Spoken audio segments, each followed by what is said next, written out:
Hey, what's going on, you guys? It's your boy Three Stacks in this thing, representing my squad as always. Today we are going over one of the much older decks in my arsenal. In fact, this deck is so old that a lot of people are watching that know about this deck are probably gonna be like, "Ah, nah, that's garbage." And some people might have a lot of questions. But if you have questions about how the deck works or what the cards do, I will explain that. Just ask me the question in the comments.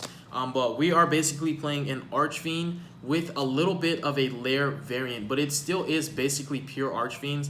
Archfiends are pretty much a protect the castle deck. They rely solely on the main deck and don't really need an extra deck at all. They thrive off of breaking boards with their boss monster and can play very well under pressure. And something that's very unique and interesting about this deck, there's virtually, literally, like no hand trap that actually hinders this deck. I mean, like, there's nothing really to Ogre. There's nothing really to, like, I think Ash can do a little bit, but like Droll and Ogre, even in permanents, like this deck thrives off of graveyard effects, destruction upon, resolution upon destruction of cards. It just kind of, it's different. And the Lair of Darkness, basically the Lair of Darkness engine kind of gives this deck a competitive edge because Archfiends by themselves, I feel, are not good enough to even compete in a tier 2 event. It would just be like playing against a bunch of other scrub tier 3 decks, but just by playing the Lair, I feel that, and a couple other spicy tech choices, I feel that this deck is able to actually steal some wins, depending on, the matchup, basically. I think it has a really solid Trickstar matchup. It has a powerful Goki matchup. It really doesn't need an extra deck. The extra link doesn't matter. It really doesn't matter, and it's very good at applying pressure through insanely large monsters with amazing effects and the ability to just destroy any card that it wants. But let's hop into the main deck.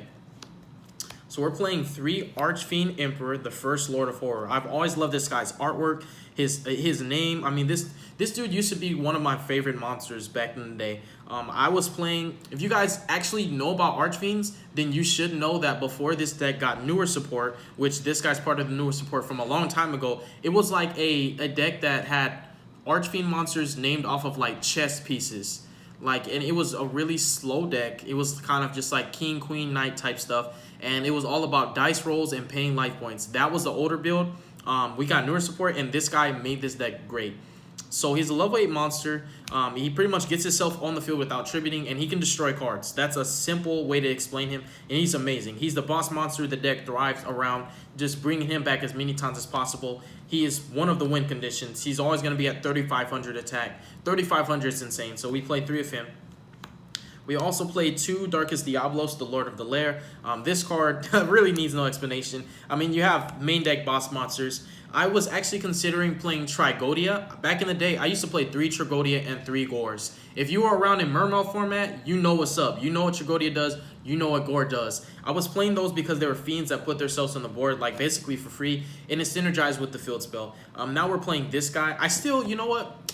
I meant to put a Dark Arm Dragon in his deck. So there should be 3 First Lords and 2 Darkest Diablos, and then a Dark Arm Dragon, because Dark Arm Dragon is too easy in this deck. But we have Darkest Diablos, really insane. It helps you. I don't really use this effect to rip cards from the hand that much, because I like to keep them on field. But if I'm able to do so in a comfortable manner, I will. And then we have 3 Commander. Commander, it kind of starts your combos. This deck, it seems simple on pen and paper, but it's a lot more... I guess it's a lot more complicated than one would think. If you actually want to play it right, it's a combo-oriented deck. And what's cool is the combos really can't be hand-trapped. The Droll doesn't hurt. Ash can only hurt the field spell. Ash Blossom doesn't hurt really anything else in this deck. I think, you know what, there is one trap that would hurt this deck. It's Ghost Bell, and Haunted Mansion. But Commander basically summons itself for free, and he'll destroy an Archfiend card. That triggers combos. That sells up a lot of other combos. He has another effect, but, like I said, if you have questions about what the cards do, just tell me in the comment section below. I have no problem with answering you. But Commander gets himself out for free, and he's always going to be at 3,000. So a free 3,000 beater is not bad at all, with a really awesome effect. Then we played 3 Heiresses. When I was looking through my scraps, I realized I have 1 Heiress in the trade binder that I sold. I have an Heiress in my Infernity FTK deck, and I have 1 here. So I'm proxying my other 2 Archfiend Heiresses, unfortunately. But Heiress is your searcher. She searches any Archfiend card. It's really, really good. There was a cool ruling back in the day that still applies to this day when you detach her for certain XYZs like Zen mains, and I think Acid Golem, and I think Fortune Tune, you were actually able to get her effect to search. Because if she's sent to the grave by basically any means, like by a card effect or by battle, that's how you would get it. And it was ruled back in the day that you can detach her from an XYZ material and you would still get the search. Man, I'm telling you, I won a lot of arguments with this card, all right? And then we have 3 Cavalry. Cavalry is amazing solely because he's always going to be a 2400 normal summonable level 4 drop. You just normal a 2400 beater. That's amazing. And he has an awesome effect as well. He's basically your monster reborn on legs. And now we're moving forward into the Lair of Darkness monsters. I played 3 Aurimas, the Wicked Warning. I really like this card a lot. It synergizes well with the combo off of Ties of the Brethren. You pretty much ties and you get this guy out, and you can search or draw at that point because he will tribute something else that's not him. So you have the choice. I really like him. And the other reason why we're playing 3 is because I need to be able to search out my Lair of Darkness as quickly as possible because Lair is just so amazing. This deck can easily break boards so long as you're able to attack over the rest. You basically are able to clear 3 cards via card effect. One could be through Lair of Darkness, the other would be simply destruction, and then you can attack over the remainder of the monsters. So this deck can actually break boards, and it's not if it gets lucky. Breaking boards is actually what this deck does, so it's really a going second strategy most of the time because if there's no cards to destroy, then you really can't resolve your best effects. But you can go first and just play the Tides of the Brethren build, so you can set up a floodgate like kind of soft lock board.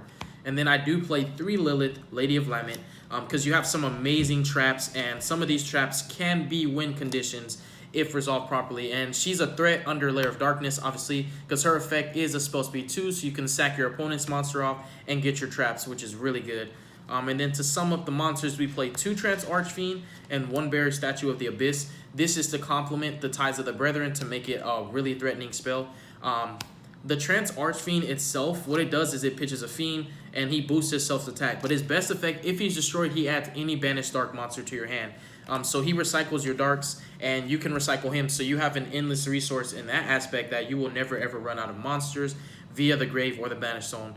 Then for the spells, we played 2 Lairs of Darkness. I really wanted to play 3 of it, but I felt that, you know what, I had enough ways to search it out, and I definitely did not want to draw either 2 in my opening hand or draw a second one after I already have one activated and on the field. You dig? So I was just like, 2's perfect.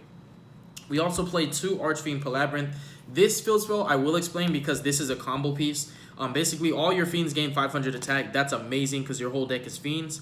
And then you can target 1 Archfiend you control and then 1 other Fiend type. You banish the Fiend type and special from your hand, deck, or graveyard 1 Archfiend that has the same level as the one that you targeted.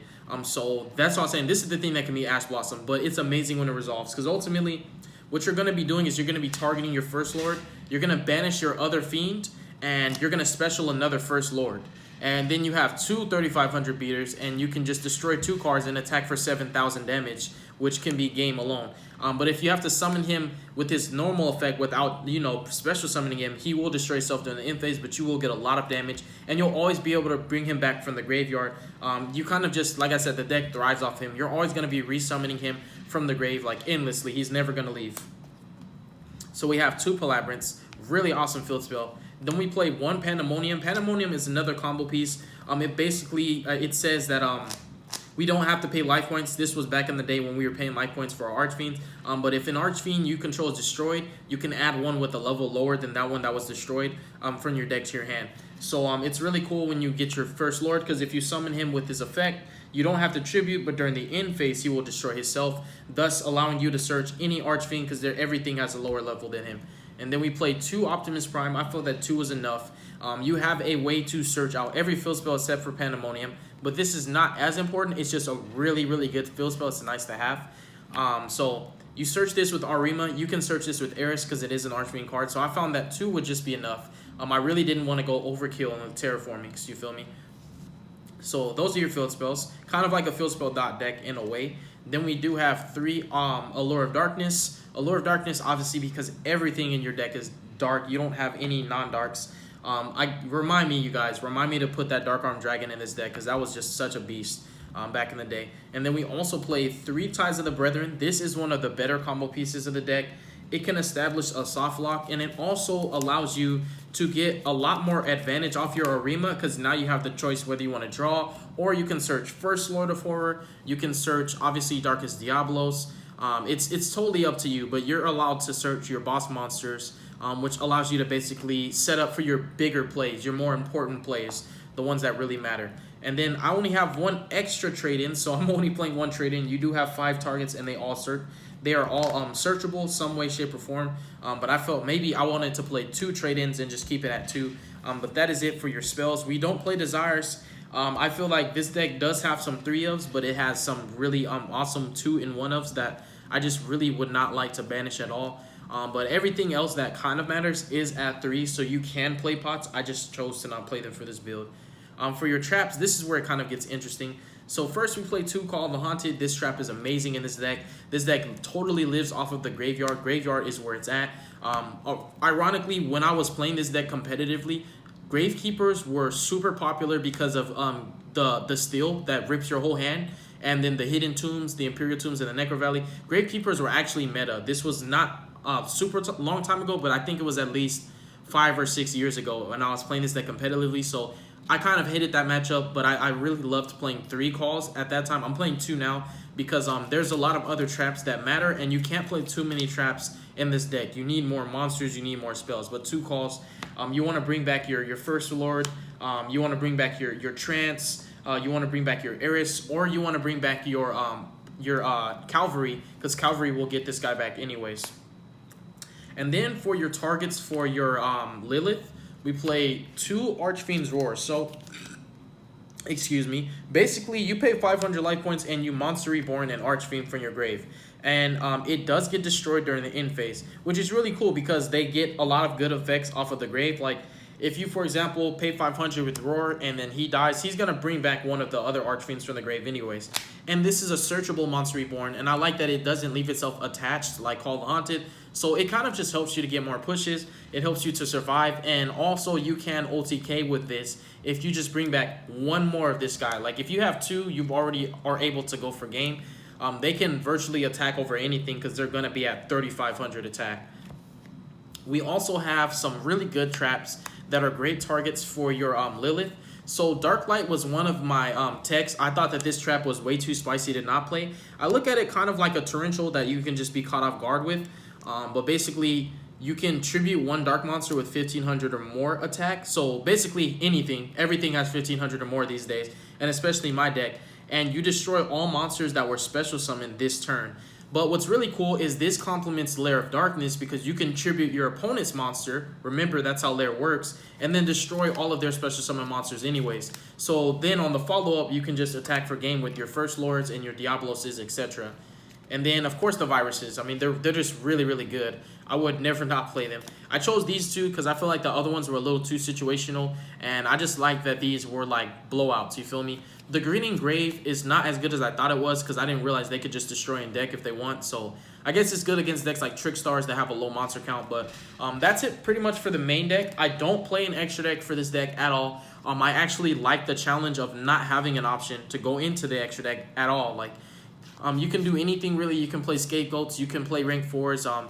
You can play Mask Chameleon. Back in the day when I was playing this deck, I played like triple Mask Chameleon because all your guys have 0 defense and you could just make synchros with that. But that was a while ago. I think Mask Chameleon got power creeped a while ago. And I think we did do the Breed Dragon for the opposite as well. But yeah, just tell me what you guys think. If you know about Archfiends, I think that you might like this build a lot. Try it out. Just try something new. It's more or less for fun, but it can be competitive. You just have to implement the right cards, make the right choices, and kind of sacrifice what you want for what you need. But God bless you guys. Make good choices. Don't hurt your brain cells, and definitely stay tuned for future content because I've got 5 more deck profiles for you guys. Peace.